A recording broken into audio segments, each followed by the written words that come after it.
We are going to start from slide number 25. Axis of motion of ankle. Two axes of movement we will discuss: dorsiflexion, plantar flexion.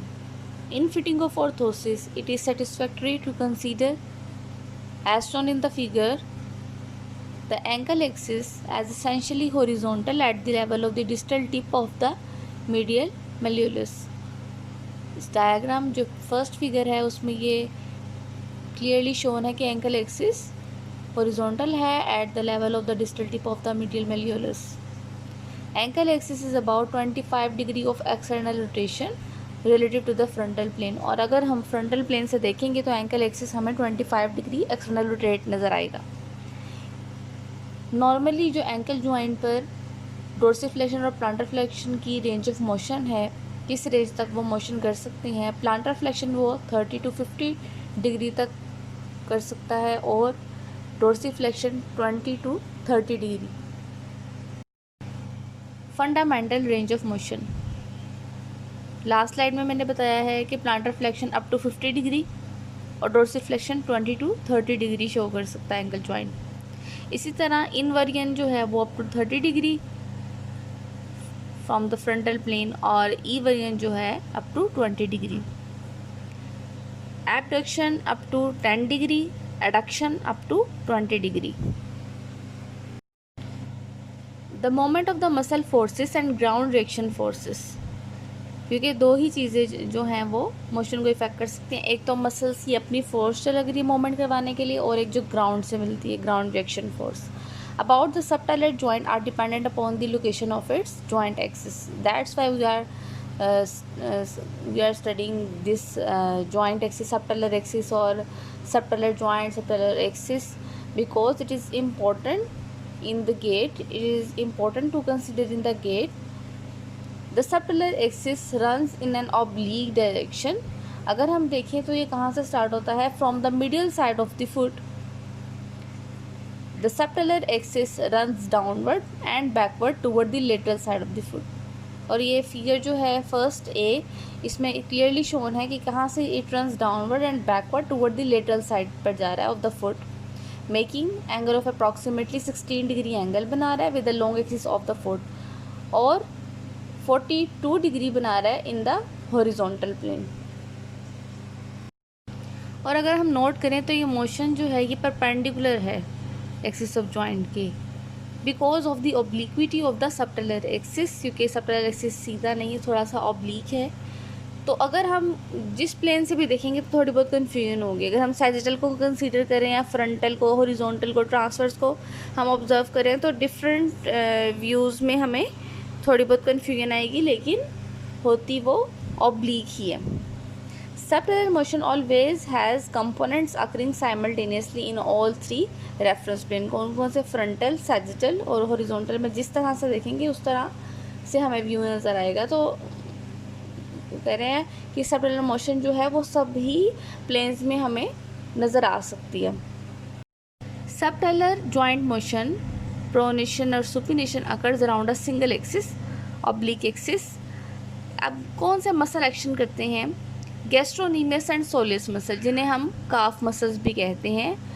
Gastrocnemius, soleus और उनके साथ जो है foot के extrinsic muscles. Extrinsic muscles वो होते हैं जिनका ओरिजिन कहीं और होता है लेकिन मूवमेंट कहीं और हो रही होती है. यानी कि उनकी लोकेशन जो है, वो वाले मसल्स जिनकी लोकेशन जो है वो जहाँ पे उनकी लोकेशन लोकेट है उससे हट के वो मूवमेंट प्रोवाइड कर रहे हैं कहीं थोड़ी दूर जाके. तो ये अटैच है gastrocnemius, soleus, and each of the foot extrinsic muscles attached distal to the talus and therefore produce motion at the subtalar joint. Muscles whose line of application pass on the subtalar joint axis lateral side produce pronation. Muscles whose lines of application pass on the axis medial side produce supination.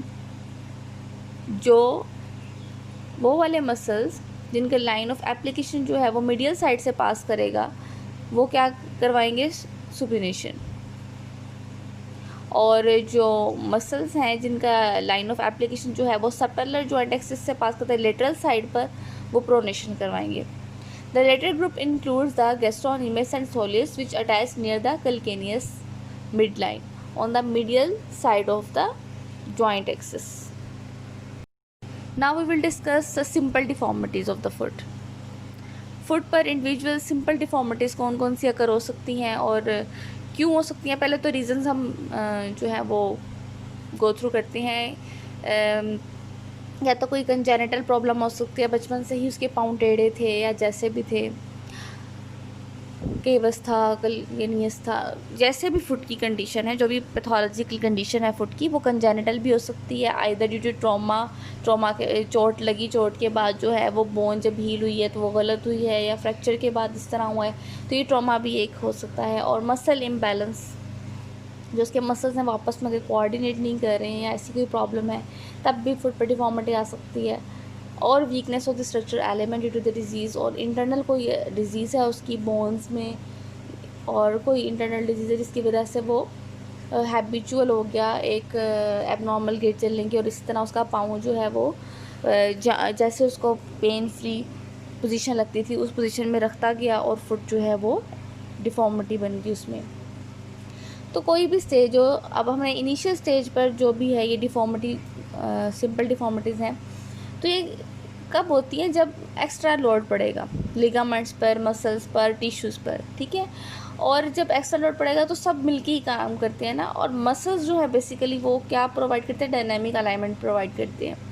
और अगर muscles weak होंगे तो ligaments और other tissues जो हैं वो सही तरह काम नहीं कर सकते कभी भी, जब तक मसल्स उनके साथ हैवी लोड में काम नहीं करेंगे. हमने पिछली स्लाइड्स में पढ़ा था कि मसल्स जो हैं, मसल्स की स्टैंडिंग में इतनी एक्टिविटी नहीं होती है, इग्नोर कर देते हैं, लेकिन डायनामिक अलाइनमेंट में जो वॉकिंग है उसमें बहुत ज़रूरी है मसल्स का वर्क करना under heavy load. At initial stage of the pathomechanical condition, particular joint affected, but invariably other joints become involved because of the complex articular arrangement of the foot and ankle.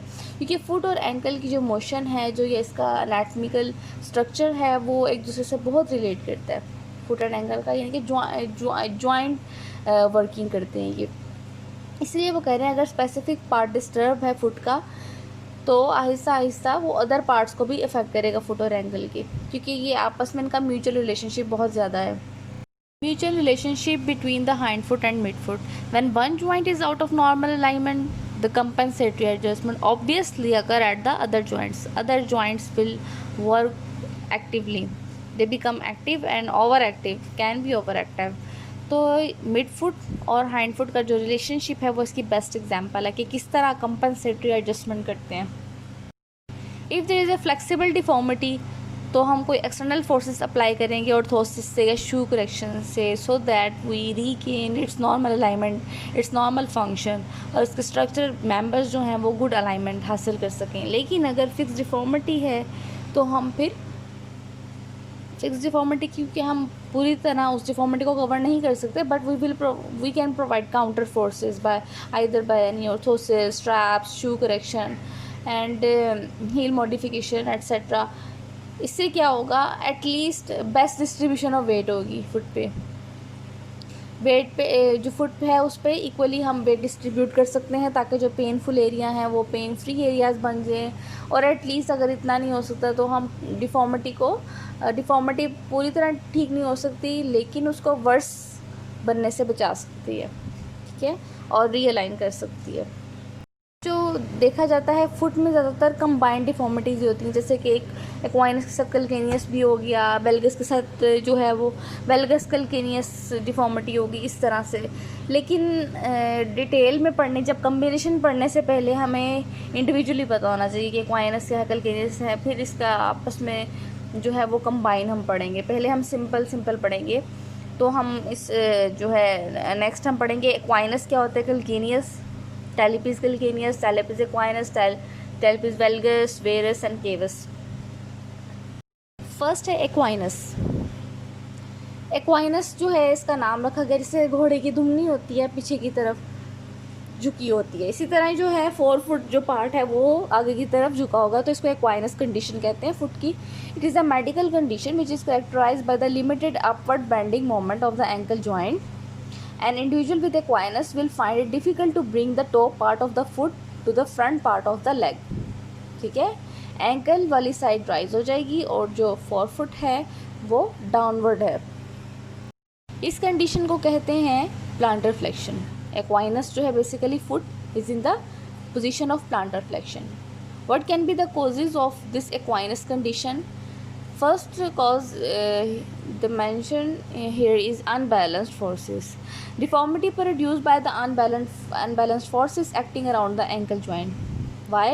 Because of weak dorsiflexor muscles, or sometimes by the counter forces applied by the calf muscles, that is gastrocnemius and soleus, and other soft tissues on the back of the leg are greater than normal. ठीक है, ये बता रहे हैं कि sometimes क्या होता है, डोर्सीफ्लेक्सर्स वीक होते हैं और जो काफ मसल्स और सॉफ्ट टिश्यूज़ हैं उनको बहुत ज़्यादा मेहनत करनी पड़ती है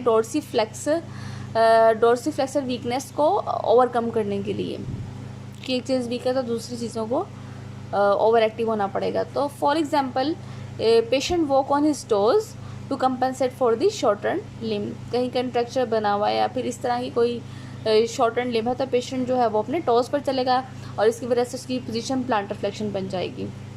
the moment of force standing to produce rotation at the ankle in the direction of the plantar flexion is habitually greater than the counter force. Counter torque क्या है? Opposing torque to stop the rotation, resisting it will resist the plantar flexion. Next cause is contracture.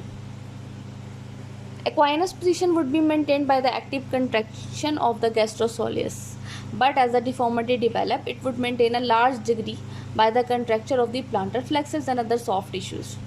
अब वो एक ही जगह पे जा रहा है, प्लांटर फ्लेक्शन पोजीशन पे ज़्यादा जा रहा है, अब उसको आदत भी हो गई है और वहाँ पे अब वो स्टक हो गया है। तो स्टक पोजीशन को क्या कहते हैं? कॉन्ट्रैक्चर हो जाना वहाँ पे। Scars or injuries which produce this contracture of the tissues on the back of the leg can cause the foot to be draw into the equinus position। या कोई स्कार्स या ऐसी इंजरी है जिनकी वजह से टिश्यूज़ जो बैक ऑफ द लेग हैं, काफ मसल्स, वहाँ पर क्या है वो स्कार्स बन के, इंजरीज बन गई जिनकी वजह से वहाँ पे कंट्रैक्चर डिवेलप हो गया। तो इसकी वजह से वो जो है वो back side of the leg से लेंथनिंग नहीं आ रही और front part of the foot है वो इक्वाइनस प्लांटर फ्लेक्शन पोजीशन में जा रहा है। Is abnormal weight distribution of the foot. The heads of the metatarsal are subjected to greater than the normal pressure.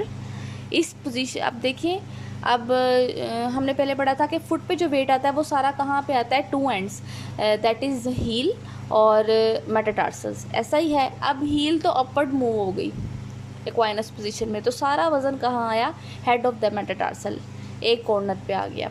When weight is borne on the equinus foot, the pathomechanical condition may involve not only foot and ankle but also the knee joint, because the flow direction passes a greater than the normal distance in front of the knee joint during the part of this stance phase, and it will tend to force the knee to the genu recurvatum, जिसे knee hyperextension भी कहते हैं, नी का अंदर की तरफ bend हो जाना। अब इसके लिए हम क्या असिस्टेंस दे सकते हैं इस इक्वाइनस पोजीशन के लिए? Assistance is needed to restore the dynamic balance of the muscles, that is dorsiflexion, plantar flexion, and it can be accomplished by the spring assistive devices. Figure 14 में इन्होंने दिखाया कि moment of force generated by the dorsiflexors, ठीक है, is insufficient to prevent the foot from the dropping into the equinus position. ये equinus position दिखाई है और जो है वो डोर्सीफ्लेक्सर्स जो हैं वो वर्क नहीं कर रहे, डोर्सीफ्लेक्सर्स उसको उठा नहीं सके और जो प्लांटर फ्लेक्सर्स हैं उसको प्लांटर फ्लेक्शन में ले गए हैं। ये फुट दिखाया बेसिकली। अब फिगर 15 में देखें, उन्होंने स्प्रिंग लगा दिया, ऐसा ही है, फ्रंट पे, फुट के फ्रंट पे स्प्रिंग लगा दिया, and the action of this spring helps to compensate for the dorsiflexors deficits. और जो डोर्सीफ्लेक्सर्स मसल्स की जो वीकनेस है उसको ओवरकम किया इस स्प्रिंग ने, ताकि वो अपने अंदर एनर्जी स्टोर करके दोबारा डोर्सीफ्लेक्शन पोजीशन में ले आए। In other cases stop is use to limit or prevent motion in plantar flexion. वो कह रहे हैं अगर हम चाहें तो यहाँ पे स्टॉप भी लगा सकते हैं स्प्रिंग की जगह, ताकि जहाँ पे भी हमने प्लांटर फ्लेक्शन रोकनी हो वहाँ पे रुक जाए। Because spring not enough for the task or is set of spasticity in the triceps surae muscle. Triceps surae भी इसे कहते हैं गैस्ट्रोनोमियस एंड सोलियस मसल्स को। इसी फुट इक्वाइनस पोजीशन को क्या कहते हैं? Talipes equinus. Talipes means foot and equinus means plantar flexion. So it is a plantar flexed foot and can cause plantar fasciitis और metatarsалgia. ये दोनों जो है इसी वजह से जो है प्लांटर फेशियाइटिस भी हो सकता है, मेटाटार्सल्जिया भी हो सकता है. इसकी डिटेल्स जो हैं वो हम आगे पढ़ेंगे. Next deformity we are going to study is talipes calcaneus position. बिल्कुल उसके ऑपोजिट है. देखा जाए तो आपको फिगर में नज़र आ रहा है सारा वेट जो है वो हील पर जा रहा है. अब हील जो है वो in contact with the floor है और 4 फुट पार्ट जो है वो अपवर्ड है. Foot is now dorsiflexed and heel alone touches the ground. Toes are elevated and most weight is on the heel. It causes the patient to walk on the inner side of the heel. Causes can be the paralysis of the calf muscles and the forces acting around the ankle joint are unbalanced. Another deformity is valgus, talipes valgus. The sole of the foot turns outward and the patient walks on the inner border of his foot. You can see this clearly in the upward picture that the sole of the foot turns outward and the patient now walk on the inner border of the foot. Causes can be unbalanced forces that are rotating the foot on the subtalar axis towards abduction and pronation. Treatment, orthotic treatment should be we can give shoe wedge. Wedge is an inclined surface where we need it. We will apply this. It will assist in providing a counter force to the medial plantar aspect of the foot. By applying a force by a strap in the direction indicated by arrow as shown in the figure, you can see it's providing aid in maintaining or improving the alignment of the leg and foot. And it helps to prevent the progression of the deformity. जो left पे figure है उसमें दिखाया veg दिखाई हुई है और जो राइट साइड पे फिगर है उसमें स्ट्रैप भी दिखाई कि स्ट्रैप ने किस तरह इसको कवर किया और काउंटर फोर्स प्रोवाइड की है. Other foot deformity is talipes varus. It is opposite to the valgus. You can see in this picture there is the talipes varus foot and talipes valgus. In talipes varus, sole is turned inward and patient walks on the outer border of the foot. It is opposite to the talipes valgus. Causes can be the unbalanced forces that are rotating the foot on the subtalar axis towards the adduction and supination. Orthotic treatment. Orthosis supplies a force by a strap in the direction indicated by the arrow. It helps to maintain better alignment and reduce stresses on the structure of the foot. ये जो strap हम apply कर रहे हैं ये एक counter force provide करेगी जो फुट पे एबनॉर्मल स्ट्रेसेस को रोकेगी. और अदर शू करेक्शन भी हम दे सकते हैं जैसे कि वेज दे सकते हैं that exert counter force on the lateral plantar aspect of the shoe. Also help to resist progression of the deformity. जहाँ पे भी एबनॉर्मल फोर्स पड़ रही है उसके हम अगेंस्ट फोर्स अप्लाई करेंगे स्ट्रैप से तो वो काउंटर फोर्स बन जाएगी because it is counter forcing the abnormal force. Another deformity is talipes cavus. Cavus is abnormal arch, abnormal high arch जिसे कहते हैं. आर्च नॉर्मल से ज़्यादा नज़र आएगी, दरमियान से ऊपर पाँव नज़र आएगा. Excessive elevation of the longitudinal arch and contracture of the muscles and fascia of the plantar aspect of the foot. और एक इस तरह develop होती है there is an increased angle of the dorsum of the foot. It will increase the distance between the origin and insertion of the extensors of the toes. ऐसा ही है. And because of this long distance, increased distance, extensor जो tendons हैं tend to pull the toes into the hyper extended position. अब जो metatarsophalangeal joints हैं पाँव की सबसे लॉन्ग बोन्स जो होती हैं मेटाटार्सोफेरेंजियल जॉइंट्स जो हैं वो हाइपर एक्सटेंडेड पोजीशन में आ गई हैं. और इस hyper extension of the toes at the metatarsophalangeal joint by means of a windlass action increases tension on the plantar aponeurosis जिसको प्लांटर फेशिया भी कहते हैं. प्लांटर एपोन्यूरोसिस जिसने आर्च के दोनों एंड को संभाल के रखा हुआ था उस पर बहुत ज़्यादा टेंशन पड़ रही है because of the increase distance, because of the hyper extension. और ये केवस डिफॉर्मिटी को फर्दर इंक्रीज़ कर सकती है अगर बहुत ज़्यादा टेंशन अप्लाई होगी इस पर. तो फिर प्लांटर एपोन्यूरोसिस दोनों को टाइज करके नहीं रख सकता दोनों एंड्स को, और जब डिस्टेंस इंक्रीज़ हो जाएगा तो obviously cavus deformity can be increase. Here I try to show you the plantar aponeurosis, which is also known as plantar fascia. It is holding the two ends of the weight bearing structures, it maintaining the arch. Orthotic treatment of the cavus deformity is if we are going to make the modification in the shoe, changes in the shoe. So if there is a flexible deformity वो होती है जिसको हम ठीक कर सकते हैं, chance हैं, शुरू में डिफॉर्मिटी है, फ्लेक्सिबल है, तो हम इसमें देंगे लॉन्गिट्यूडनल आर्च सपोर्ट दे देंगे कोई ना कोई। इससे क्या होगा, डिस्ट्रीब्यूट वेट अच्छी तरह हो जाएगा और नॉर्मल की तरह पड़ेगा, ज़्यादा नहीं पड़ेगा। प्रेशर जो है मेटाटार्सल हेड्स पर प्रेशर जो है वो ज़्यादा नहीं पड़ने देगा जो लॉन्गिट्यूडनल आर्च है। इसके बाद जो फ्लेक्सिबल डिफॉर्मिटी में हम देख सकते हैं मेटाटार्सल पे कोई ना कोई बार देंगे या फिर रोकर बार नीचे से राउंड होती है, ठीक है। रोकर बार से क्या होगा, इजी पुश ऑफ हो जाएगा, जिसकी वजह से मेटाटार्सल हेड्स पर वजन नहीं आएगा, एक्स्ट्रा वेट नहीं आएगा। It will reduce the force that tend to hyper extended toes at the metatarsophalangeal joint as the patient walks.